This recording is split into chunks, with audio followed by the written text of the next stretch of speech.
comunidade FEFIC, estamos no MacCast, parceria FEFIC com o MacPlay. Gente, estamos aqui com uma convidada especialíssima, diretamente da Alemanha, Cíntia Cerejo! Cíntia Cerejo é autora brasileira que explora a fé, a identidade e a cultura cristã em seus escritos, convidando o leitor a refletir sobre o propósito e o legado. Gente, ela é uma amiga enorme, tanto da FEFIC quanto minha. Por favor, se apresente. Olá, gente. Então, eu sou a Cíntia Cerejo, autora de romance de época sem hot. Uau, e é muito difícil, né, isso? É. Porque normalmente, conta pra gente, assim... Porque geralmente esse é um gênero onde os livros, né, tem muito mais do que apenas química, né? Tem cenas mais picantes que às vezes deixam o público cristão um pouco desconfortável. Total, perfeito. E assim, como que você se sente? Porque romance de época já é algo que demanda muito tempo, porque você tem que estudar sobre a época, estudar sobre a localização, o que fazia, o que não fazia. E além disso tudo, você coloca algo que é cristão nele. Então não tem nada hot, não tem nada que vai prejudicar a nossa crença. Como que você se sente escrevendo isso e você tem alguma estratégia? Então, amiga, na verdade, eu me sinto muito honrada, né, de ter sentido no coração esse desejo de escrever nessa direção. Eu não comecei escrevendo romance de época, eu comecei escrevendo ficção bíblica, que também fala do passado. Então, o que nós podemos saber em relação a isso, né? Perceber é que eu sou apaixonada pelo passado. Legal. Então, sempre fui. E de repente eu vi na possibilidade de escrever, trazer isso para dentro da escrita. Eu gosto que as pessoas leiam os meus livros e elas possam levar não apenas entretenimento, mas que elas possam também levar algo para a vida, né? Por exemplo, a trilogia que eu escrevi, né? Eu já estou passando... é uma trilogia que ela tem como pano de fundo o início da imigração alemã no Brasil. Sim. Né? Então, quando os leitores conhecem a história, eles não vão apenas rir bastante, porque é meio pegada de comédia romântica, que tem tudo a ver comigo, mas também vão aprender um pouco da história, sem ser como se estivesse lendo um livro grosso de história. Mas também tem os fatos históricos. Então... Sim, pois é, porque eles estão diluídos na narrativa e a pessoa aprende assim, sem nem mesmo perceber. Assim, indiretamente aprende algo sobre a história. E quando você falou sobre que você começou essa escrita, como que foi esse processo de início? Sabe, esse propósito de escrita? Porque... eu sei um pouquinho sobre a Cíntia, mas eu sei que você começou relativamente tarde, porque nunca é tarde para começar algo. Exatamente. Mas eu queria que a gente conversasse mais sobre isso, assim, como o seu propósito, como que você sentiu, como que você começou.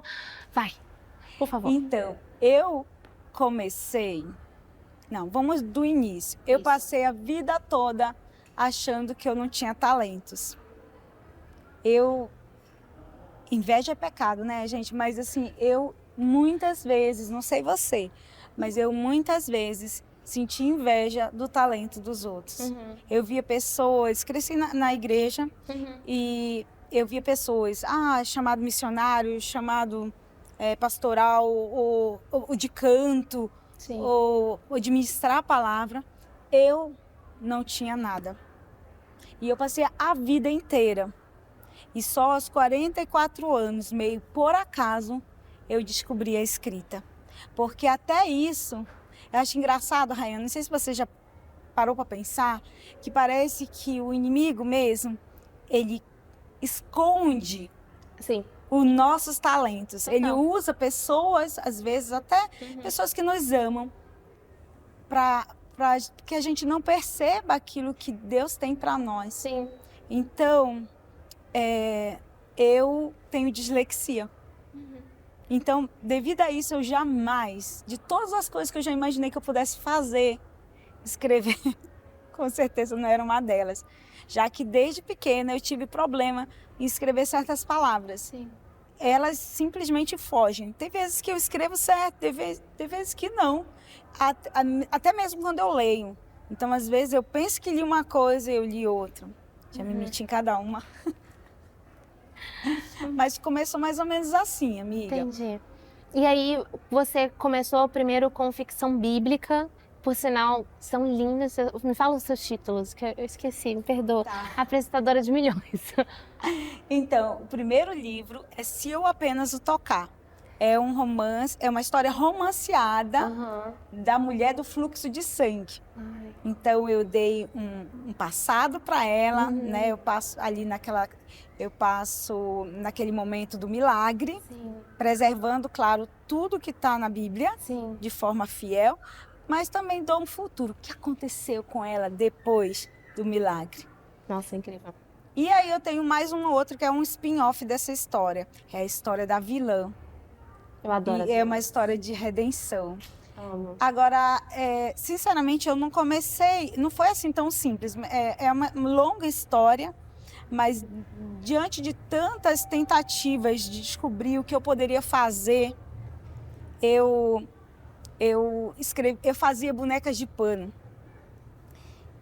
que eu comecei a fazer quando eu estava ainda na universidade. E aí eu realmente acreditava que eu podia viver dessa arte, depois de ter tentado tantas coisas. Só que não deu certo. E eu fiquei mesmo frustrada com Deus. Eu fiquei assim decepcionada, magoada, porque nada deu certo. E eu queria de todo o meu coração servir dessa forma. Eu achava que eu podia, através das bonecas, de alguma forma levar o amor de Cristo. Sim. Né? E eu sonhava que essas bonecas elas acompanhassem um pequeno livreto.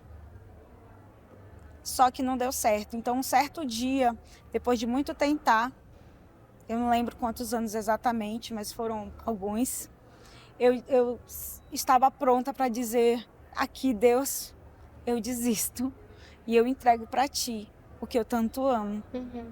E eu não vou chorar. Se você chorar, eu choro. Tá tudo bem. Não vou chorar. Ninguém vai soltar a mão de ninguém aqui. Não. Então, eu estava pronta para dizer para Deus: não, tudo bem, eu entrego. E aí, eu entreguei. Eu falei: eu vou continuar fazendo bonecas, mas eu vou fazer no meu tempo livre, eu vou arranjar um emprego. Eu moro na Alemanha, gente, isso eu não contei para vocês. Então, eu moro na Alemanha, encontrei um pequeno emprego, um emprego de algumas horas e vou fazer bonecas nas minhas horas livres. E quando eu tiver uma certa quantidade, eu vou levar essas bonecas, como eu sempre sonhei, levar para crianças que nunca tiveram uma boneca na vida. Sim. Isso acontece até hoje. Tem gente que não acredita, mas tem. Na África, no Nordeste. Sim. E esse era o meu sonho. Só que eu queria que elas acompanhassem um pequeno livreto. Para educar, para apresentar, para trazer essa escrita, né? Que elas, de alguma forma, esse livreto, esse pequeno livro, falasse do amor de Deus, de alguma forma. Sim. Só que ninguém quis escrever.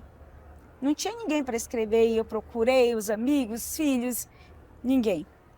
Então, um dia eu pensei: talvez tenha que ser eu a escrever. E aí eu fui para o YouTube atrás de como se escreve um livro. Meu Deus. Porque eu sou dessa, gente. Eu não sei fazer Super uma coisa. autodidata. Vou pro YouTube. Eu sou autodidata.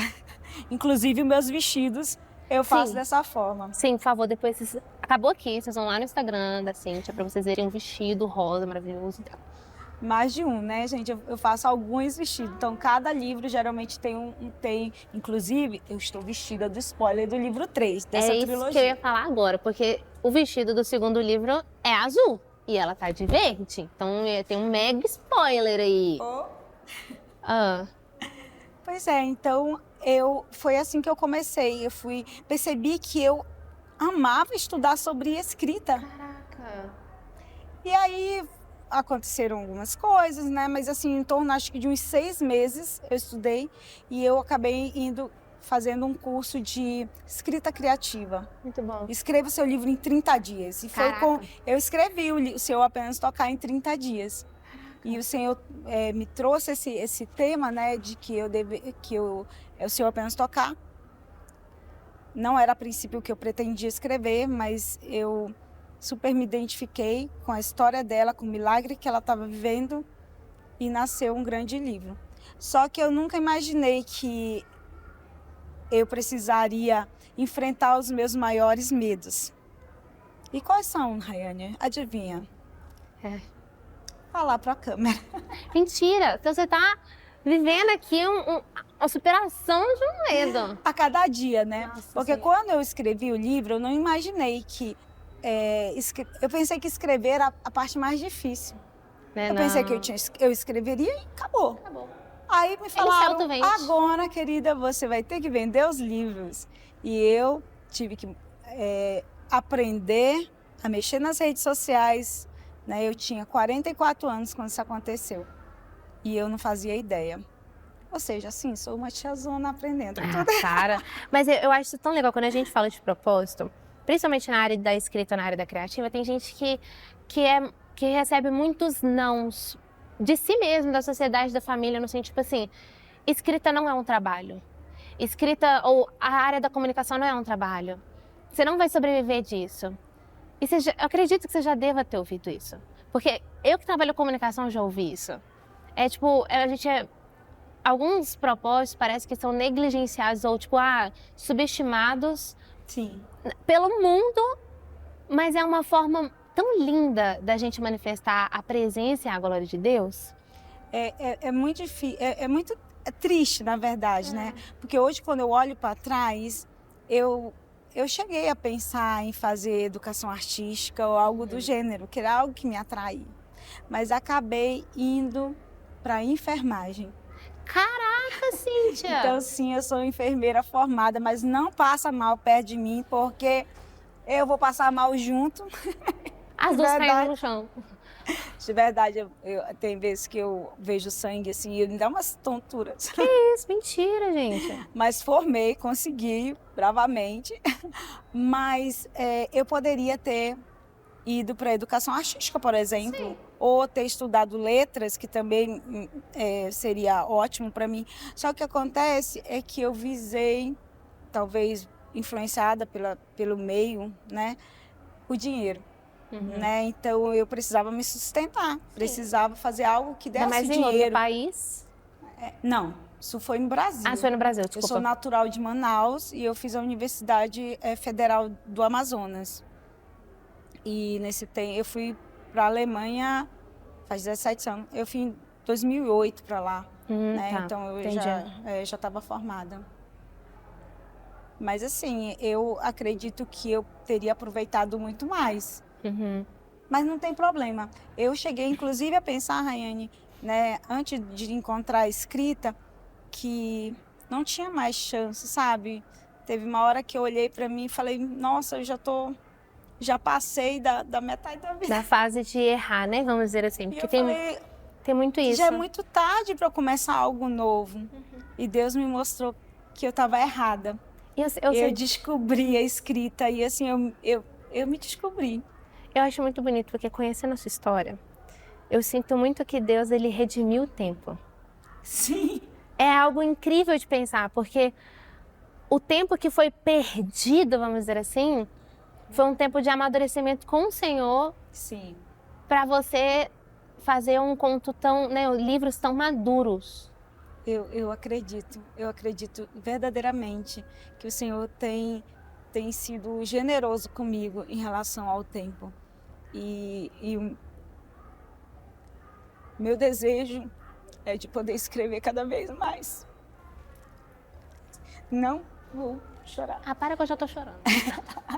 É de escrever e o meu desejo é deixar um legado, sabe? Eu sempre digo para minhas amigas assim, nossa, quando a gente se for, as nossas histórias ainda vão continuar aqui. Sim. Eu acho que esse é o mais bonito dos livros. Sim. Além de transportar a gente, é deixar um belo legado aqui. Sim, sim. E assim, o meu desejo, sempre que eu tenho a oportunidade, é de dizer para as pessoas que elas podem sonhar. Sim. Eu passei a vida toda sonhando. Que eu sonhava alto demais. E era o que todo mundo dizia. Nossa, você sonha demais, você sonha demais. Eu tinha 10 anos de idade quando eu comecei a sonhar e ir para fora do Brasil. E era assim, era fora da minha realidade, sabe? E houve uma época que eu acreditei no que diziam. E eu parei de sonhar. De sonhar. E hoje, Cíntia Cerejo, com 2 livros publicados, mais livros aí no forninho para vir, o que você deixaria para as pessoas que estão assistindo, que também acreditam nessas mentiras de Satanás sobre a nossa vida, no sentido de você não tem propósito, seu propósito é pequeno, sabe? Seu sonho é pequeno. O que você diria para nós? Porque eu estou recebendo tudo isso aqui também. Então, gente, às vezes as meninas riem de mim, mas o meu despertador toca todo dia, há alguns anos, eu já até não aguento mais ele, e é assim, acorda best-seller, você nasceu para o sucesso, você nasceu para ser rica, amada e feliz. E por que eu faço isso, Rayane? Para que isso entre na minha mente, para que para que tudo aquilo que com a vida, o meio, colocou na nossa mente, de forma negativa, eu posso reconstruir. As palavras, Deus já está lá na Bíblia, né? A palavra tem poder. Total. Então, usa as palavras a seu favor. Fale em voz alta aquilo que você quer viver. Sim. Glória a Deus. E assim, só pra gente terminar, conhecer você, Cíntia, é ser teletransportada todos os dias. É algo incrível, incrível. Você todos os dias me estica a escrever, a seguir o meu propósito, a acreditar naquilo que Deus colocou nas minhas mãos. E eu já conversei com várias meninas e é a mesma coisa. Você não está vestida você está revestida pela presença do Senhor. Você exala sonhos. E eu queria agradecer a sua presença aqui no nosso podcast. Por favor, fala sua rede social, seus livros, o pessoal seguir, comprar. Meu Instagram é chorona.com. @Cíntia, com TH, Cíntia Cerejo, autora. Isso. Pega aí seu livro, vamos mostrar para o pessoal de casa. Gente, que ó. Então, uma noiva alemã por correspondência. Isso. E uma solteirona alemã por conveniência da editora, da Selo Príncipe, da editora Ciranda Cultural. Isso aí. Gente, muito obrigada. Obrigada, Cíntia, pela tua presença. Obrigada pela tua presença. Obrigada. Você é uma inspiração. Acho que o livro quer ficar comigo. Eu acho, tô achando. E é isso. Vamos dar um beijo pra câmera. Tchau, gente. Tchau, de casa.